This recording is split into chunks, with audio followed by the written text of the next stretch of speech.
Hi, welcome back to another episode of Algebra in Words, the video series on YouTube. In this video, we're continuing our discussion on radicals and focusing now on imaginary numbers.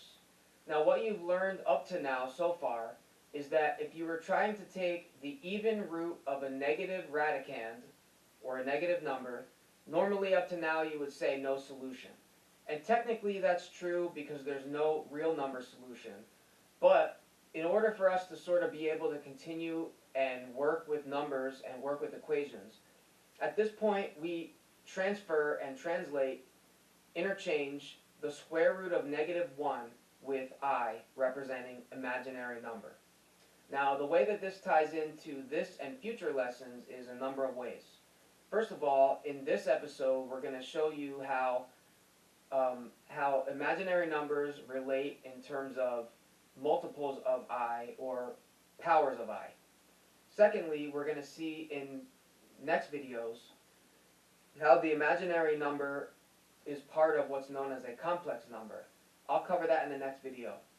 And then in the video after that, we're going to see how imaginary numbers and complex numbers are rationalized when we have an imaginary number in the denominator, and I'll teach you how to rationalize the denominator with I. But for now, let's focus on this matter at hand, which is just looking at the powers of I. So what I have here is the square root of -1, and from now on you should be able to interchange that with I. Sometimes you start in this with this, sometimes you convert it to that. You use whichever version of it is suitable for your equation. Now what I have here is the 4 powers of I. I to the power of 1, normally we just write I, but for this purpose I wrote the 1.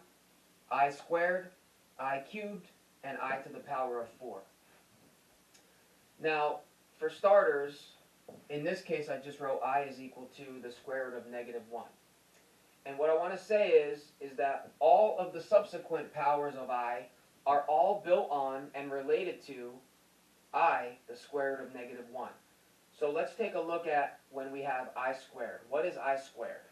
Well, I'm going to leave a little space here and write over here as if we were to expand the square root of -1 times the square root of -1.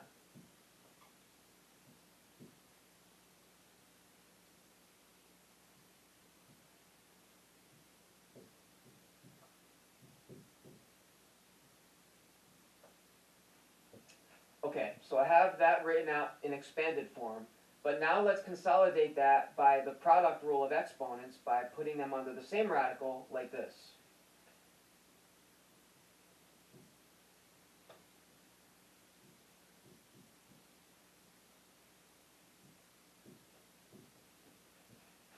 And if you see what I did here, I wrote the square root of -1 squared. Now I could have the square either outside or inside. It really doesn't matter, because what we need to recall is this little reminder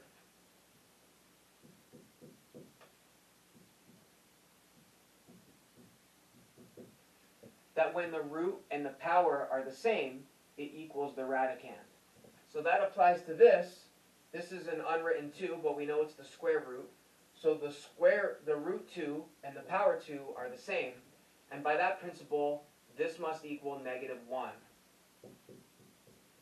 So in summary, I squared equals -1. And that's very important. You're going to be using this a lot to interchange back and forth, especially when we get to multiplying complex numbers, and then we use multiplying complex numbers when we do rationalizing denominators with I and complex numbers in the next 2 videos. Alright, so anyway, back to this. Now let's look at I cubed.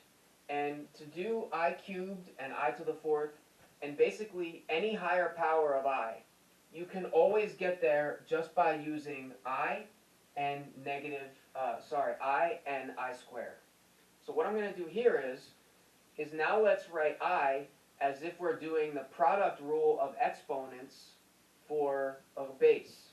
So for example, let's look at I cubed. I'm going to leave some space so we can show what the answer is when we finish.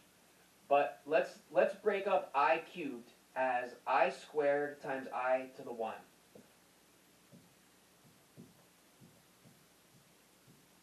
Right? And don't you agree we can do that? Because the product rule of exponents means if we have a common base, we can split up the exponent by that, because if we add the 2 and the 1, we would then get back at I cubed.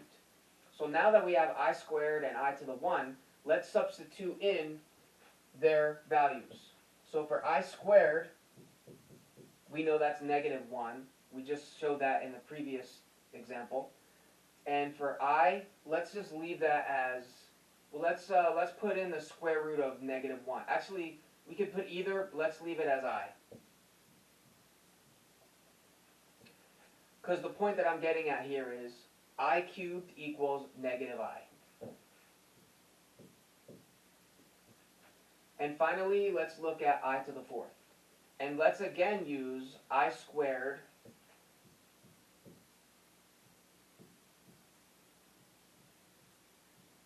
times I squared. So, and I'm going to show that this way, but I'm also going to show it this way.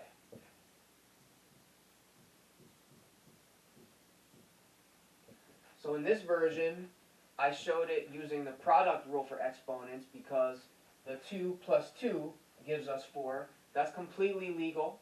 But we can also look at it in terms of the exponent rule for a common base. I to the 2 to the 2, because 2 times 2 also equals 4. Let's look at this way first. Let's substitute negative 1 in for each I squared. And negative 1 times negative 1 equals positive 1.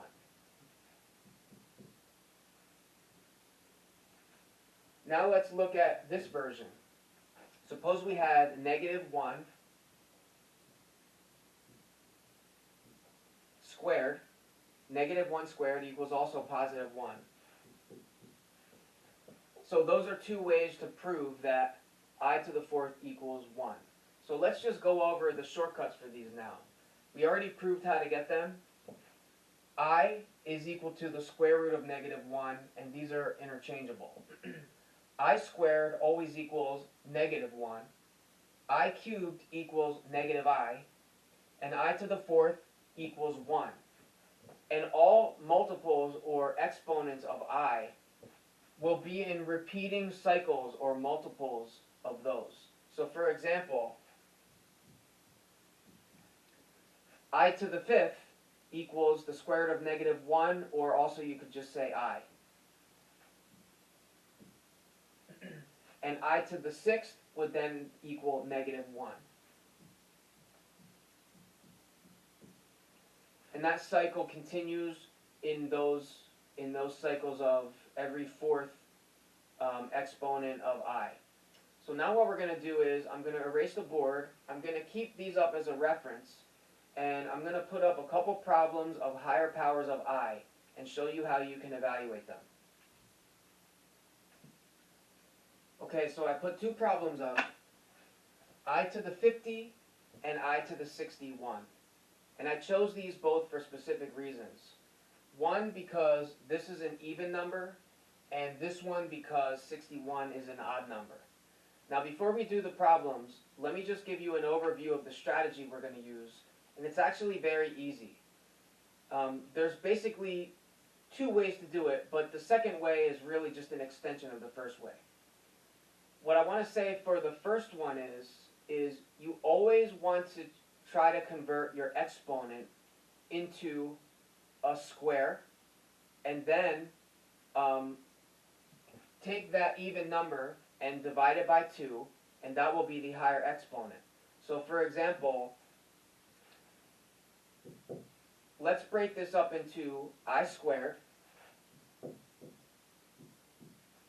and in parentheses, let's put that in parentheses, and then let's raise that to whatever 50 divided by 2 is. That's 25. Now, let's substitute negative 1 in for I squared. And now all you have to do is raise negative 1 to the 25. 25 is an odd power. And that makes this easy because any negative raised to any odd power equals a negative. So the answer to this is going to be -1.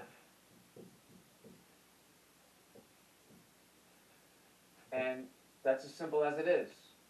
Let's look at the next one, which now starts off with an odd number. So watch what I do here, since this is 61, an odd number. I'm first going to break this up into an even number and then times I to the 1.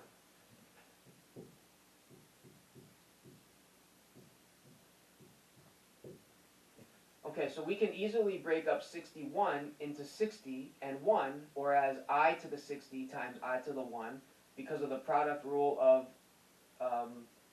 exponents. 60 plus 1 equals 61, and we can do the reverse, break it up into 60 and 1. And now, to the 60, we're going to do the same as we did to the problem above. We're going to split this, we're going to change the 60 into I to the square, and then we're going to raise that into whatever 60 divided by 2 is, which is 30.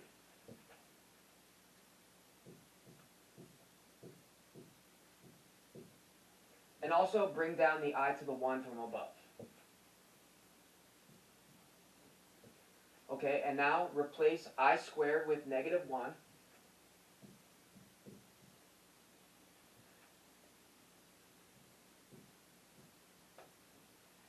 And now you're going to do -1 raised to the 30. And anytime you have a negative raised to an even power, it equals a positive. So that's going to be 1. And now you just multiply whether that was 1 or -1 times the leftover I. And since it's +1 times I, the answer is I.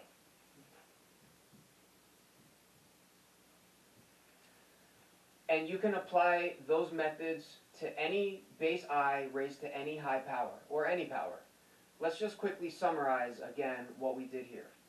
Now, I want to differentiate between whether the exponent is even or odd. If it's even, instantly make the base I squared, like this, and then do the even power divided by 2, and raise the I squared to that number. Because if you were to do the reverse, this power times this power should equal that. 25 times 2 is 50, that's why we're able to do that. Replace the I squared with -1, and then just apply the power to the base -1, and -1 to an odd power equals -1, and then that happens to be the answer. Then let's look at this one. In the case of an odd exponent, you're going to the first step is going to be to break it up into I times whatever's left. So this -1 will be here. And then because the strategy there is to always make one of the factors an even power. And then you just apply the same strategy that we did for the one above, which started with an even power. Break up this, which is 60, into base I squared, and then whatever this is divided by 2, 60 divided by 30, 60 divided by 2 is 30, that goes here. Substitute the I squared with -1, apply the power, in this case it was even, -1 to an even power equals +1, then you multiply it by the remaining I that we carried along, and then 1 times I equals I. You're going to be using and interchanging -1 in for I squared many times in problems that you do going forward, including what I'm going to show you in the next videos. So anyway, I'm going to end those videos here, and in the next video we're going to look at complex numbers. So I'll see you in the next video.